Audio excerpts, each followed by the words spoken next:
Մենք մեր արժեվ հետևյալ խնդիրն ենք դրել, որ առնվազը ընտրությունները պետք է անցնեն այնպես, ինչպես նախորդ երկու համապետական ընտրություններին է եղել, եւ սա երրորդը պետք է լինի, ամենաժողովրդավար ընտրություններն են, եւ սա բավական է, որ մենք նաեւ հնարավորություն ստեղծենք, եթե ժողովրդի կողմից կան ուժեր, որոնք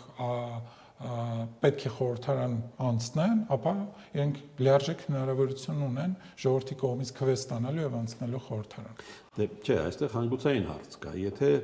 Եվ ի վերջո հետեւյալը է։ Երկրորդ եւ երրորդ նախագահների քաղաքական ուժերը եթե միավորվում են, նաեւ հետեւյալի մասին Գյումրի օրինակն ենք ստանում, չէ, որը այսօր Ես կարծում եմ այստեղ Գյումրու օրինակը այնքան էլ տեղին չէ, ընդհակառակը Գյումրու օրինակը եւս մեկ վկայություն է այն մասին, որ ինչպես կարող են ժողովրդին խաբել եւ գյումրեցիները շատ լավ հասկացել են ինչպես խաբելու մասին է, չէ, ինչպես խաբել։ Այլևս մենք այդ փուլը հաղթահարել ենք եւ որպես իշխանություն դա թույլ չենք տալու